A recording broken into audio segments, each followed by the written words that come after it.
ರಾಜ್ಯದಲ್ಲಿ ಇಂದು ಎಐಸಿಸಿ ಅಧ್ಯಕ್ಷ ರಾಹುಲ್ ಗಾಂಧಿ ರಣಕಹಳೆಯನ್ನ ಮೊಳಗಿಸಲಿದ್ದಾರೆ. ಬೆಂಗಳೂರಿನಲ್ಲಿ ಕಾಂಗ್ರೆಸ್ ಮೈತ್ರಿ ಸಮಾವೇಶ ಆಯೋಜಿಸಿದ್ದು ದೋಸ್ತಿ ನಾಯಕರು ಶಕ್ತಿ ಪ್ರದರ್ಶನವನ್ನ ಮಾಡಲಿದ್ದಾರೆ. ಸಂಜೆ 4 ಗಂಟೆಗೆ ನಡೆಯಲಿರುವ ಬೃಹತ್ ಕಾರ್ಯಕ್ರಮದಲ್ಲಿ ಮಾಜಿ ಸಿಎಂ ಸಿದ್ದರಾಮಯ್ಯ, ಜೆಡಿಎಸ್ ವರಿಷ್ಠ ದೇವೇಗೌಡ, ಸಿಎಂ ಕುಮಾರಸ್ವಾಮಿ ಸೇರಿದಂತೆ ಹಲವು ಪ್ರಮುಖ ನಾಯಕರು ಭಾಗಿಯಾಗಲಿದ್ದಾರೆ. ಕಾರ್ಯಕ್ರಮದಲ್ಲಿ ಸುಮಾರು 4 ಲಕ್ಷ ಕಾರ್ಯಕರ್ತರು ಭಾಗವಹಿಸುವಂತ ಸಾಧ್ಯತೆ ಇದೆ. ಸಂಜೆ 4 ಗಂಟೆಗೆ ಕಾಂಗ್ರೆಸ್ ಪಕ್ಷ ಇವತ್ತು ಬೃಹತ್ ಸಮಾವೇಶವನ್ನ ಆಯೋಜನೆ ಮಾಡಿದೆ. ಅದರಲ್ಲಿ ರಾಹುಲ್ ಗಾಂಧಿ ರಣಕಹಳೆಯನ್ನ ಮೊಳಗಿಸಲಿದ್ದಾರೆ. ಪರಿವರ್ತನಾ ಸಮಾವೇಶದ ಹೆಸರಲ್ಲಿ ದೋಸ್ತಿ ನಾಯಕರು ಇವತ್ತು ಶಕ್ತಿ ಪ್ರದರ್ಶನವನ್ನ ಕೂಡ ಮಾಡಲಿದ್ದಾರೆ. ಇನ್ನು ಸಾಕಷ್ಟು ಸಂಖ್ಯೆಯಲ್ಲಿ ಇವತ್ತು ಕಾರ್ಯಕರ್ತರು ಕೂಡ ಪಾಲ್ಗೊಳ್ಳುವಂತ ನಿರೀಕ್ಷೆ ಇದೆ. ಇನ್ನು ಕಾರ್ಯಕ್ರಮದಲ್ಲಿ ದೇವೇಗೌಡರು, ಕುಮಾರಸ್ವಾಮಿ ಅವರು ಹಾಗೆಯೇ ಮಾಜಿ ಸಿಎಂ ಸಿದ್ದರಾಮಯ್ಯ ಸೇರಿದಂತೆ ಸಾಕಷ್ಟು ಹಿರಿಯ ನಾಯಕರು ಪಾಲ್ಗೊಳ್ಳುತ್ತಾರೆ.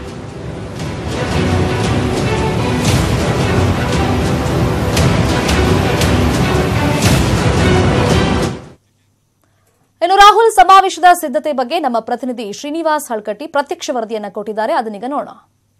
ಕಾಂಗ್ರೆಸ್ ಜೆಡಿಎಸ್ ಮೈತ್ರಿ ಪರ್ವದ ಪರಿವರ್ತನಾ ಸಮಾವೇಶ ಇಂದು ಸಂಜೆ ಆರಂಭವಾಗಲಿದೆ. ಬೆಂಗಳೂರಿನ ಹೊರವಲಯದಲ್ಲಿರತಕ್ಕಂತಹ ಬೆಂಗಳೂರು ಇಂಟರ್ನ್ಯಾಷನಲ್ ಎಕ್ಸಿಬಿಷನ್ ಸೆಂಟರ್ನ ಒಂದು ಮೈದಾನದಲ್ಲಿ ಈ ಸಮಾವೇಶವನ್ನು ಆಯೋಜಿಸಲಾಗಿದೆ. ನಾವು ನೋಡಬಹುದು, ಎಐಸಿಸಿ ಅಧ್ಯಕ್ಷ ರಾಹುಲ್ ಗಾಂಧಿ ಅವರ ನೇತೃತ್ವದಲ್ಲಿ ನಡೀತಾ ಇರತಕ್ಕಂಥ ಈ ಒಂದು ಸಮಾವೇಶದಲ್ಲಿ ಮಾಜಿ ಪ್ರಧಾನಿ ಹಾಗೂ ಜೆಡಿಎಸ್ ವರಿಷ್ಠರಾಗಿರ್ತಕ್ಕಂಥ ಎಚ್.ಡಿ. ದೇವೇಗೌಡರಾಗಿರ್ಬೋದು ಮತ್ತು ಮುಖ್ಯಮಂತ್ರಿ ಎಚ್.ಡಿ. ಕುಮಾರಸ್ವಾಮಿ ಹಾಗೂ ಸಿಎಲ್ಪಿ ಲೀಡರ್ ಮಾಜಿ ಸಿಎಂ ಸಿದ್ದರಾಮಯ್ಯ ಸೇರಿದಂತೆ ಕಾಂಗ್ರೆಸ್ನ ಪ್ರಮುಖ ಮುಖಂಡರು ಹಾಗೂ ಜೆಡಿಎಸ್ನ ಪ್ರಮುಖ ಮುಖಂಡರು ಈ ಒಂದು ಸಮಾವೇಶದಲ್ಲಿ ಪಾಲ್ಗೊಂಡಿದ್ದಾರೆ. ಅಂದ್ರೆ ಲೋಕಸಭೆ ಚುನಾವಣೆಯೇ ಒಂದು ರಣಕಹಳೆಯನ್ನ ಈ ವೇದಿಕೆಯ ಮೂಲಕ ಮೈತ್ರಿ ಪಕ್ಷದ ಒಂದು ಮುಖಂಡರು ಮೊಳಗಿಸಲಿದ್ದಾರೆ ಅಂತಕ್ಕಂಥದ್ದು. ಸಂಜೆ 5 ಗಂಟೆಗೆ ಈ ಒಂದು ಸಮಾವೇಶ ಆರಂಭವಾಗುತ್ತೆ. ನಾವು ವೇದಿಕೆ ಮೇಲೆ ನೋಡಬಹುದು, ವಿಐಪಿಗೆ ಅಂತ ಪ್ರಮುಖ ನಾಯಕರಿಗೆ ಅಂತಾನೆ ಒಂದು 80 ಆಸನಗಳನ್ನು ಅಲ್ಲಿ ರೆಡಿ ಮಾಡಲಾಗಿದೆ. 30 ಆಸನಗಳು ಜೆಡಿಎಸ್ ಮುಖಂಡರಿಗೆ ಸೀಮಿತವಾಗಿದ್ರೆ 50 ಆಸನಗಳು ಕಾಂಗ್ರೆಸ್ ಮುಖಂಡರಿಗೆ ಸೀಮಿತವಾಗಿದೆ ಅಂತ ಹೇಳ್ಬೋದು. ಅಂದ್ರೆ ಪ್ರಮುಖವಾಗಿರ್ತಕ್ಕಂಥ ಆ ಎರಡೂ ಪಕ್ಷಗಳ ಪ್ರಮುಖ ನಾಯಕರಿಗೆ ಮಾತ್ರ ಒಂದು ವೇದಿಕೆಯಲ್ಲಿ ಅವಕಾಶ ಮಾಡಿಕೊಡಲಾಗುತ್ತೆ.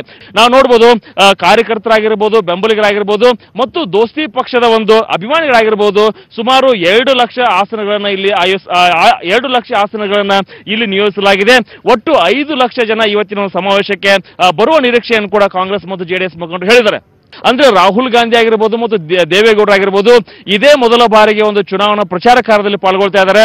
ಏನು ಮೈತ್ರಿ ಮಾಡಿಕೊಳ್ಳಲಾಗಿದೆ ಈ ಲೋಕಸಭೆ ಚುನಾವಣೆಯಲ್ಲಿ. ಅಂದ್ರೆ ಅತಿ ಹೆಚ್ಚು, ಅಂದ್ರೆ ಬಿಜೆಪಿಗಿಂತ ಒಂದು ಅತಿ ಹೆಚ್ಚು ಸ್ಥಾನಗಳನ್ನ ಈ ಒಂದು ಚುನಾವಣೆಯಲ್ಲಿ ಪಡೆಯಲೇಬೇಕು ಅಂತಕ್ಕಂಥ ಒಂದು ತೀರ್ಮಾನವನ್ನ, ಗುರಿಯನ್ನ, ಉದ್ದೇಶವನ್ನ ದೋಸ್ತಿ ಪಕ್ಷದ ಮುಖಂಡರು ಹೊಂದಿದ್ದಾರೆ.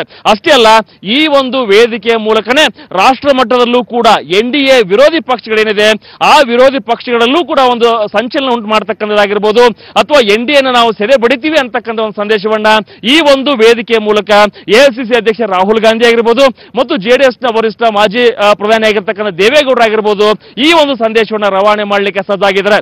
ಅಂದ್ರೆ ಒಂದು ಕಾರ್ಯಕರ್ತರಿಗೆ, ಜೆಡಿಎಸ್ ಕಾರ್ಯಕರ್ತರು ಮತ್ತು ಕಾಂಗ್ರೆಸ್ ಕಾರ್ಯಕರ್ತರಿಗೆ ಈ ವೇದಿಕೆಯಿಂದ ಒಂದು ಸಂದೇಶ ರವಾನೆ ಆಗುತ್ತೆ. ನಾವೆಲ್ಲ ನಾಯಕರು ಕೂಡ ಒಂದಾಗಿದ್ದೇವೆ, ನೀವು ಕಾರ್ಯಕರ್ತರು ಕೂಡ ಒಂದಾಗಿ ಮೈತ್ರಿ ಅಭ್ಯರ್ಥಿಯನ್ನ ಗೆಲ್ಲಿಸಿಕೊಂಡು ಬರಲೇಬೇಕು ಅಂತಕ್ಕಂಥ ಒಂದು ಕರೆಯನ್ನ, ಸಂದೇಶವನ್ನ ಉಭಯ ಪಕ್ಷಗಳ ನಾಯಕರು ತಮ್ಮ ಕಾರ್ಯಕರ್ತರಿಗೆ ನೀಡೋರಿದ್ದಾರೆ. ಶಿವಪ್ಪ ಜೊತೆ ಶ್ರೀನಿವಾಸ್ ಹಗಟ್ಟಿ, ನ್ಯೂಸ್ 18 ಕನ್ನಡ, ಬೆಂಗಳೂರು.